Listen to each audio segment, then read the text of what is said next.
So I was checking TikTok and scrolling through the comments before I lay it down, and I was reading this, and this William Overstreet guy, he made a comment. He was telling a story about how he got into a fight and it earned him respect because it was on the post I had made about how it'll turn you animalistic about just a comment he left. But anyway, y'all can go check it out. It's great.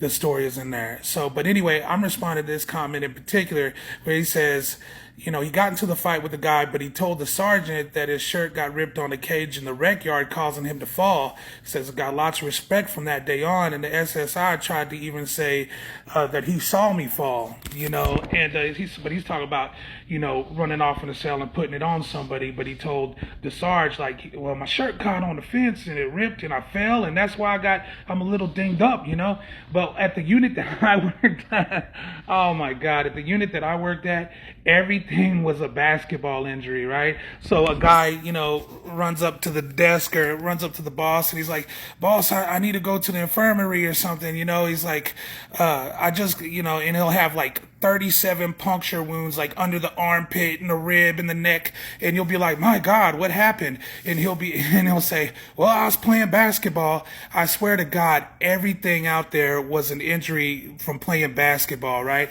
The guy wakes up from a coma and they're investigating. They said, what happened to you, man? Your whole side of your head is caved in. We found you unconscious on the bathroom floor. And he may not think of anything else, but he's like, I was playing basketball and went to the shower to wash it off or something. Well, goddamn, they foul y'all hard as hell in that damn basketball in the penitentiary, don't they? You know what I'm saying? But that's wonderful, man, because that's the truth of it. Because the fact is, you're not gonna snitch. You're not gonna confess to anything, and you're not gonna snitch. And it shows you the culture right there that somebody will even say, "Yeah, I saw it with my own eyes," and they're gonna support, your basketball fall or your caught your shirt on the cage fall. You know what I mean? And they will support that. And it's really honestly better that way because the inmate, think about it before people start thinking I messed up. If the inmate sits there and he tells on somebody, what happens? He's snitching, right? And if he's snitching, then whatever happened is going to be 100 times worse than what just happened. You know what I'm saying? Because he's going to get it from all sides.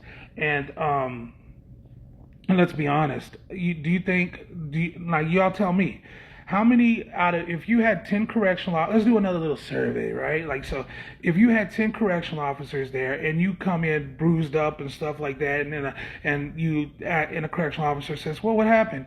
Well, I failed playing basketball. Okay, seems legit to me. Carry on. They play basketball rough out here, because at the end of the day, that correctional officer he don't want to have to fill out no paperwork. He don't want to have to go find nobody. He don't want to have to pack this guy up and chain him out, and that means move him somewhere. Like, they don't want to deal with it. They do not want to deal with it because there's so many other things that they got to deal with, like turning breakers that get popped, you know what I mean? Or turning off floods that happened, or stopping fights that are actually occurring in front of them and not on the basketball court. But yeah, anyway, so I love that, man. That was awesome right there. Y'all have a good night. I'll holler at you tomorrow.